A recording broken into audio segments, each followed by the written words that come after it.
बिस्मिल्लाहिर्रहमानिर्रहीम। अस्सलामुअलैकुम।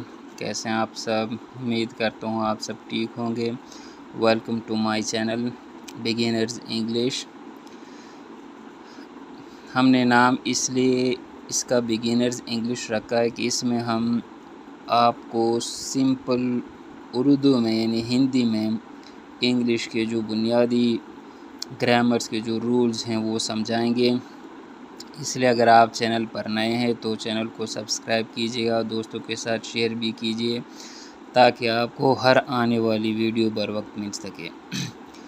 चूँकि हम बिल्कुल स्टार्ट से लेंगे तो सबसे पहले हम ग्रामर का पढ़ेंगे। ग्रामर में जो ऑक्सफोर्ड एडवांस लर्नर्स डिक्शनरी हैं उसमें ये डेफिनेशन की हैं कि study or science of rules for forming words and combining them into sentence. या उसकी ये भी है कि a set of rules about a language is called grammar.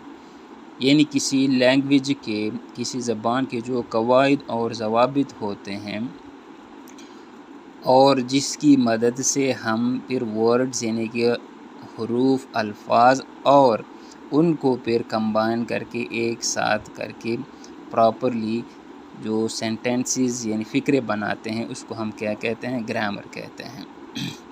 Urdu में इसको कवायद और ज़वाबित कहते हैं। चूँकि हम बिल्कुल स्टार्ट से शुरू करेंगे तो सबसे पहले हम जो है वो इंग्लिश अल्फ़ाबेट्स के मुतालिक बात करेंगे। अक्सर स्टूडेंट्स जो हैं, बल्कि सिर्फ स्टूडेंट्स ही नहीं, बाज़ ऐसे लोग भी हैं कि अगर इनसे आप पूछें मतलब ए बी सी तो वो आपको यही जवाब देंगे कि ये क्या है? इंग्लिश अल्फ़ाबेट्स हैं। लेकिन ये इंग्लिश अल्फ़ाबेट्स नहीं हैं। अगर हम इंडिविजुअली बात करें ए की या बात करें बी की या सी या डी या इसी तरह अप टू ज़ी इंडिविजुअली यानी अकेले इनफरादी तौर पर, तो उसको हम लेटर कहेंगे। इसको हम अल्फ़ाबेट नहीं कहते कि बी इज़ इंग्लिश अल्फ़ाबेट। न, बी इंग्लिश अल्फ़ाबेट नहीं है, B is a letter of English alphabet. इसी तरह ए भी एक लेटर हैं, बी भी एक लेटर हैं, सी डी ई एफ सारे क्या हैं? ये लेटर्स हैं। लेकिन जब हम A B C D E up to Z यानी collectively they are called English alphabets. एक साथ जब हम उनको लेते हैं तो उनको हम क्या कहते हैं? इंग्लिश अल्फ़ाबेट्स कहते हैं। सो हम कह सकते हैं कि there are 26 letters in English alphabets और ये 26 लेटर्स कितने? 44 साउंड्स बनाते हैं। कितने बनाते हैं? 44 साउंड्स बनाते हैं। अब हम पढ़ेंगे कि what is a letter. Letter की तो हमने कहा कि A is a letter, B is also a letter. अब आइए पढ़ते हैं कि what is letter.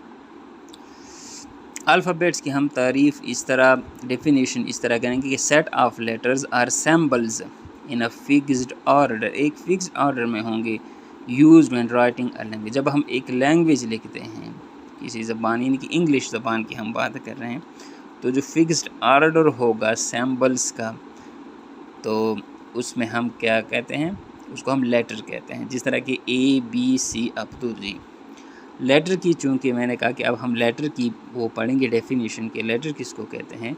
Written or printed signs representing a sound used in speech.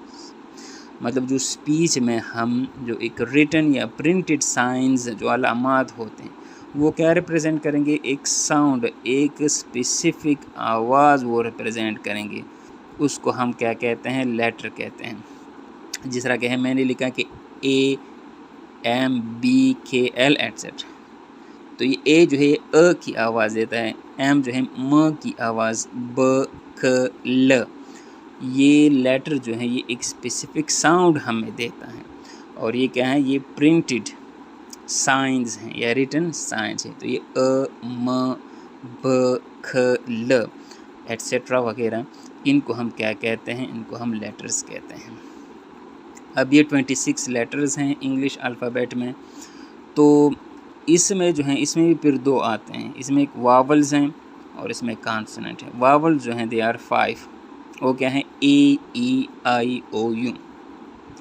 इसको अगर हम तरतीब से मेमोराइज़ करेंगे, जैसे AEIOU, फिर ये हमारे लिए क्या हो जाता है, ईज़ी हो जाता है। अगर आप इसको इस तरह मेमोराइज़ करेंगे IOUAE वगैरह, तो फिर ये मेमोराइजेशन में मुश्किल होती, इसलिए इसको तरतीब से अगर हम मेमोराइज़ करें AEIOU, तो फिर ये मेमोराइजेशन में ये फिर आप कभी नहीं भूलो। जबकि बाकी जो 21 हैं, 26 में 5 जो हैं वो कॉन्सोनेंट्स वावल्स हो गए, बाकी 21 जो हैं वो कॉन्सोनेंट्स हैं। अब हम पढ़ेंगे कि लेटर्स के बाद फिर हम किस तरह वर्ड्स यानी कि अल्फाज बनाएंगे। Proper arrangement of letters, word जो हैं एक लफ्ज़ किस तरह बने कि प्रॉपर अरेंजमेंट ऑफ लेटर्स। अगर आप इसको प्रॉपरली अरेंज करेंगे लेटर्स को, तो फिर हमारे पास क्या वर्ड बनता है। जिस तरह कि मैंने LPAY, तो ये क्या है, ये प्रॉपरली अरेंज्ड नहीं है। अगर हम इनको प्रॉपरली अरेंज करेंगे PLAY, तो फिर हमारे पास क्या है, प्ले बनता है, फुटबॉल, पियानो। इसको हमने प्रॉपरली अरेंज किए हैं, तो हमारे पास क्या आ गए हैं, वर्ड्स आ गए हैं। तो 3 चीज़ें जो हैं वो कॉमन होंगी एक वर्ड में, वो क्या है, कम्बिनेशन ऑफ लेटर्स की कम्बिनेशन होगी। जिस तरह कि इसमें प्ले में 4 लेटर्स हैं, फुटबॉल में 8 हैं, पियानो में कितने, 5 हैं, वो क्या होगा। और sometimes single letter IAN, like an honest man, an जो है ये एक वर्ड है। आई सा ए डॉक्टर, ए भी क्या है ये, और आई ये भी क्या है, ये वर्ड हैं, लफ्ज़ हैं, लेकिन ये सिंगल लेटर्स हैं। तो इसमें क्या होगा, कम्बिनेशन ऑफ लेटर्स होगा, जिस तरह प्ले फुटबॉल में, या सिंगल लेटर आई है। दूसरे में क्या होगा, प्रॉपर ऑर्डर ऑफ लेटर्स होगा, यानी आप इसको properly CAT cat, TABLE table. अब इसको आप BLEAT नहीं लिख सकते, तो ये प्रॉपर अरेंजमेंट नहीं होगी, तो इसमें क्या है, फिर वो वर्ड नहीं होगा। और तीसरे पे क्या होगा, मीनिंगफुलनेस, यानी कि ये हमें मानी भी देगा। इसके बाद आता है जो है सेंटेंस। जब हम प्रॉपरली वर्ड्स को अरेंज करते हैं, जिस तरह के प्ले हैं, फुटबॉल हैं, आई हैं, फुटबॉल प्ले आई, देखिए इससे एक किस्म का सेंस बनता है, फुटबॉल प्ले आई, लेकिन ग्रामेटिकली ये सेंटेंस जो है ये आपका ठीक नहीं होगा। आई प्ले फुटबॉल, इसी तरह दे आर वॉचिंग ड्रामा। तो अगर हम प्रॉपरली इसको अरेंज करते हैं वर्ड्स को, तो उससे हमारे पास क्या मिलता है, एक सेंटेंस मिलता है। और सेंटेंस क्या होगा, वो हमें एक कंप्लीट मीनिंग देगा। अब एक क्विक रिव्यू देते हैं कि आज के लेसन में हमने क्या पढ़ा। सबसे पहले तो हमने ग्रामर की डेफिनेशन की कि मतलब एक लैंग्वेज को वर्ड्स बनाने के लिए और फिर उनको कंबाइन करके उनसे सेंटेंसेस बनाने के लिए जो रूल्स यानी कवायद और ज़वाबित वो होते हैं, उनको हम ग्रामर्स कहते हैं। इसके बाद फिर हमने पढ़ा कि लेटर्स होते हैं कि 26 लेटर्स हैं इंग्लिश अल्फ़ाबेट्स में। तो इन लेटर्स को जब प्रॉपरली अरेंज किया जाता है तो उससे हमारे पास क्या होते हैं, वर्ड्स बनते हैं। वर्ड्स में 3 चीज़ें कॉमन होंगी कि उनका क्या होगा, कम्बिनेशन ऑफ लेटर्स होगा या सिंगल लेटर होगा। दूसरा क्या होगा, प्रॉपर अरेंजमेंट होगी लेटर्स के। और तीसरा है कि मीनिंगफुलनेस यानी वो हमें मानी देंगे। और जब हम वर्ड्स को प्रॉपरली अरेंज करते हैं तो उससे हमारे पास सेंटेंस यानी कि फ़िक्रा बनता है। तो दोस्तों, अगर आपको मेरी ये वीडियो पसंद आई हो तो वीडियो को लाइक कीजिएगा, चैनल को सब्सक्राइब कीजिएगा। इंशाल्लाह जल्द ही मैं अपनी दूसरी वीडियो भी अपलोड करूँगा, तो ताकि आप लोगों को फिर वो वीडियो भी जल्द से जल्द मिल सके।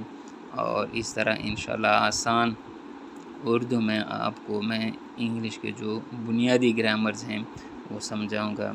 जहाँ भी रहिएगा खुश रहिएगा, दुआओं में याद रखिएगा। अल्लाह हाफिज़।